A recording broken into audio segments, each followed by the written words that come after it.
Today we have additional video data showing the damage of the missile strike to the Azerbaijan Embraer E-190 aircraft that was shot down on the 25th of December over the Caspian Sea and crashed in Kazakhstan.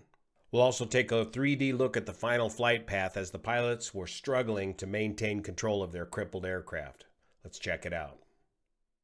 As we look at the damage from this air defense missile hit on the Embraer E-190, remember we're looking at the tail of the aircraft is located upside down in the field. So we're looking at the left side of the vertical fin, which is of aluminum construction, and the left side of the rudder, which is of composite construction.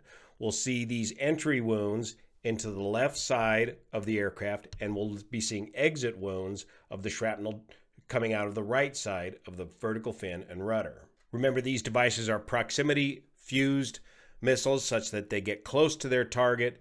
The fuse ignites the warhead, which fires off a bunch of shrapnel into the side of the aircraft, crippling the airplane, especially when it rips through the hydraulic lines. So here we're looking at the left side of the vertical fin where we can see the shrapnel entering the aircraft. Forensic experts will be able to look at the shape of these shrapnel holes to help determine exactly what sort of weapon that this damage came from. Now we're working our way back towards the rudder. In some of these holes, you may be able to see fluid leaking out of.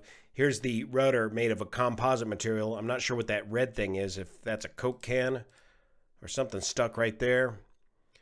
And here you can see the damage going through the composite portion of the rudder. Now he's on the other side of the rudder, showing the exit wounds, if you will, departing the rudder, the composite rudder. Now he's into the vertical fin portion, and here you can clearly see the exit, the shrapnel exiting the aluminum structure of the vertical fin. Now you're looking at the top of the fuselage right here where his hand is. This would be on the right side of the vertical fin. So the shrapnel just ripped right through the thin aluminum of the aircraft structure.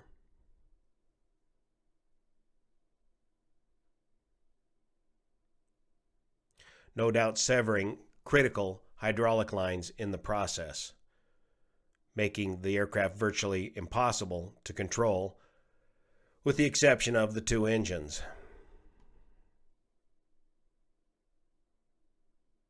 Here's that video on Instagram showing the rubber jungle or the masks deployed as a result of the depressurization of the aircraft as the fuselage was punctured full of holes, depressurizing the aircraft from the shrapnel of the missile. And here you can see the damage to the inboard flap fairing, the top of the inboard flap fairing right there.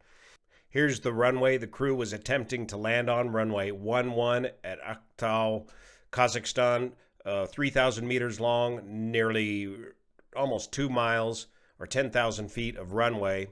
And here in the 3D data, you can really see the phugoid oscillations, the long, slow up and down motion of the aircraft, as the aircraft has basically become a free flight aircraft in that as they lose the controls to the aircraft, all they have is the power of the two underslung engines to help steer and trim the aircraft. They may have some form of electric trim on the tail to help them out as well.